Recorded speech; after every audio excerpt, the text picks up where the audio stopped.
អន្តរជាតិ Update Today សូមស្វាគមន៍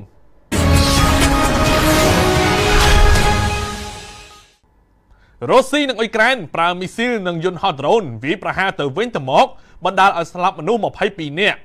ថ្មីនេះរុស្ស៊ីនិងអ៊ុយក្រែនបានបើកការវាយប្រហារយ៉ាងសន្ធាប់ដាក់គ្នាទៅវិញទៅមកដោយមានទាំងការប្រើប្រាស់គ្រាប់មីស៊ីលនិងយន្តហោះដ្រូនហើយបានសម្លាប់មនុស្សយ៉ាងតិច22នាក់យោងតាមសារព័ត៌មានអាល់ចាហ្សារ៉ាមន្ត្រីអ៊ុយក្រែនបាននិយាយថាមីស៊ីលនិងយន្តហោះដ្រូនរបស់រុស្ស៊ីបានវាយប្រហារតំបន់ជាច្រើនដោយសម្លាប់ជនស៊ីវិលនិងបំផ្លាញផ្ទះសម្បែងនិងហេដ្ឋារចនាសម្ព័ន្ធជាច្រើនទន្ទឹមនឹងនេះរុស្ស៊ីបានរាយការណ៍ថាការវាយប្រហារដោយយន្តហោះដ្រូនរបស់អ៊ុយក្រែនបានចំតំបន់ជាច្រើននៅក្នុងប្រទេសដែលបណ្ដាលឲ្យមានមនុស្សស្លាប់និងរបួសជាបន្តបន្ទាប់អ៊ុយក្រែនបាននិយាយថាប្រព័ន្ធការពារដែនអាកាសរបស់ខ្លួនបានបាញ់ស្ទាក់យន្តហោះដ្រូននិងគ្រាប់មីស៊ីលរបស់រុស្ស៊ីជាច្រើនប៉ុន្តែនៅតែមានគ្រាប់ហោះទៅដល់គោលដៅនៅពេលនោះក្រុមសង្គ្រោះបន្ទាន់របស់អ៊ុយក្រែនកំពុងតែប្រញាប់ប្រញាល់ជួយសង្គ្រោះអ្នកនៅរស់រានមានជីវិតចេញពីអគារដែលខូចខាតក្នុងពេលជាមួយគ្នានេះរុស្ស៊ីបានអះអាងថាខ្លួនក៏បានបាញ់ទម្លាក់យន្តហោះដ្រូនរបស់អ៊ុយក្រែនជាច្រើនគ្រឿងផងដែរប៉ុន្តែនៅតែមានដ្រូនមួយចំនួនអាចហោះទៅដល់គោលដៅវាយប្រហារដែលពោរពេញទៅដោយប្រជាជននិងទីតាំងយុទ្ធសាស្ត្ររបស់ខ្លួនគូបញ្ជាក់ថាអស់រយៈពេលជាង4ឆ្នាំសង្គ្រាមនៅតែកើនឡើងកម្ដៅហើយការវាយប្រហារគ្នាថ្មីនេះពីសំណាក់ភាគីទាំងពីរបន្តពឹងផ្អែកភាគច្រើនទៅលើយន្តហោះដ្រូនរយៈចម្ងាយឆ្ងាយនិងការវាយប្រហារដោយមីស៊ីលដែលបន្តចាប់ប្រកាន់គ្នាទៅវិញទៅមកថាបានកំណត់គោលដៅទៅលើជនស៊ីវិលជប៉ុនចាប់ផ្ដើមពង្រឹងយុទ្ធសាស្ត្រការពារជាតិដើម្បីជំរុញកំណើនសេដ្ឋកិច្ចប្រទេសថ្មីនេះរដ្ឋាភិបាលជប៉ុនបានបង្ហាញពីយុទ្ធសាស្ត្រការពារជាតិថ្មីមួយដែលបញ្ជាក់ថាការចំណាយលើយោធាមិនត្រឹមតែជាមធ្យោបាយមួយដើម្បីពង្រឹងសន្តិសុខជាតិប៉ុណ្ណោះទេប៉ុន្តែក៏ជាកត្តាជំរុញកំណើនសេដ្ឋកិច្ចរបស់ប្រទេសជប៉ុនផងដែរនៅក្នុងគោលនយោបាយការពារជាតិឆ្នាំ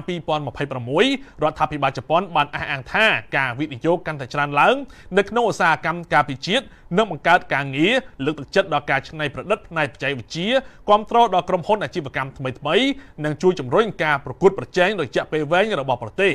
យុទ្ធសាស្ត្រនេះត្រូវបានដាក់ចេញចំពេលដែលជប៉ុនបន្តពង្រីកអំណាចយោធាយ៉ាងធំបំផុតមិនធ្លាប់មានចាប់តាំងពីសង្គ្រាមលោកលើកទី2មកពលគឺការចំណាយលើផ្នែកការពារជាតិឥឡូវនេះកើនឡើងដល់ជិត 2% នៃផលិតផលក្នុងស្រុកសរុបរបស់ប្រទេសហើយរដ្ឋាភិបាលជប៉ុនកំពុងវិនិយោគលើអាវុធទំនើបរួមទាំងមីស៊ីលរយៈចម្ងាយឆ្ងាយយន្តហោះដ្រូននិងបច្ចេកវិទ្យាយោធាចំនួនក្រោយផ្សេងទៀតគោលនយោបាយនេះក៏បានលើកឡើងអំពីសកម្មភាពយោធាដែលកំពុងកើនឡើងរបស់ប្រទេសចិនផងដែរដោយជប៉ុនយល់ថានេះគឺជាក្តីបារម្ភដ៏ធំបំផុតរបស់ខ្លួនចំពោះផ្នែកសន្តិសុខជាពិសេសភាពតានតឹងពាក់ព័ន្ធនឹងកោះតៃវ៉ាន់រដ្ឋបាលរបស់នាយករដ្ឋមន្ត្រីជប៉ុនលោកស្រីសាណេថាកៃអ៊ីឈីបាននិយាយថាសមត្ថភាពការពារជាតិកាន់តែរឹងមាំនិងការវិនិយោគជាយុទ្ធសាស្ត្រអាចពង្រឹងទាំងសន្តិសុខជាតិនិងភាពធន់នៃសេដ្ឋកិច្ចទោះជាយ៉ាងណាក្រុមអ្នករិះគន់បានចោទជាសំណួរថាតើជប៉ុនអាចរក្សាការចំណាយខ្ពស់លើវិស័យយោធាដោយរបៀបណាខណៈដែលប្រទេសកំពុងប្រឈមមុខនឹងបំណុលសាធារណៈដ៏ច្រើនសម្បើមនិងកំណើនសេដ្ឋកិច្ចយឺតបែបនេះ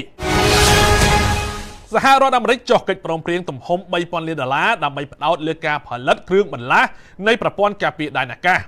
សហរដ្ឋអាមេរិកបានចុះហត្ថលេខាលើកិច្ចព្រមព្រៀងមួយដែលមានទំហំទឹកប្រាក់ជាង$3,000 លានអាមេរិកជាមួយក្រុមហ៊ុនការពារជាតិធំដើម្បីបង្កើនការផលិតគ្រឿងបន្លាស់សម្រាប់ប្រព័ន្ធការពារដែនអាកាស Patriot និង THAAD ប្រភពពីសារព័ត៌មាន Reuters ចុះផ្សាយនៅថ្ងៃទី3ខែសីហាបានឲ្យដឹងថាកិច្ចព្រមព្រៀងជាមួយក្រុមហ៊ុនយោធា Lockheed Martin និង Northrop Grumman មានគោលបំណងពង្រឹងសមត្ថភាពផលិតខណៈដែលតម្រូវការនៃប្រព័ន្ធការពារដែនអាកាសមានការកើនឡើងដោយសារតែចំនួននៅអ៊ុយក្រែននិងមជ្ឈិមបូព៌ាក្រោមកិច្ចព្រមព្រៀងនេះសមត្ថភាពផលិតសម្រាប់ប្រព័ន្ធបាញ់ស្ទាក់ Patriot រំពឹងថានឹងកើនឡើងច្រើនជាងមុន3ដងខណៈដែលការផលិតប្រព័ន្ធការពារដែនអាកាស THAAD អាចកើនឡើង4ដងមន្ទីរបញ្ចកោណក៏កំពុងញាប់ដៃញាប់ជើងក្នុងការពង្រឹងខ្សែច្រវាក់គ្រប់គងដែលបន្ថែមប្រភពផលិតកម្មថ្មីសម្រាប់គ្រឿងបន្លាស់សំខាន់រួមទាំងម៉ូទ័រគ្រាប់រ៉ាកែតនិងគ្រឿងបន្លាស់មីស៊ីលផ្សេងទៀតវិធានការនេះបានដាក់ចេញស្របពេលដែលសហរដ្ឋអាមេរិកប្រឈមមុខនឹងក្តីព្រួយបារម្ភកាន់តែខ្លាំងឡើងជុំវិញការធ្លាក់ចុះនៃស្តុកគ្រាប់មីស៊ីលបន្ទាប់ពីគ្រប់គ្រងអាវុធដ៏សម្ព័ន្ធមិត្តនិងការប្រើប្រាស់ប្រព័ន្ធទំនើបនៅក្នុងចំនួនជាមួយអ៊ីរ៉ង់នាពេលថ្មីនេះសូមអរគុណចំពោះការតាមដានព័ត៌មានអន្តរជាតិ Update Today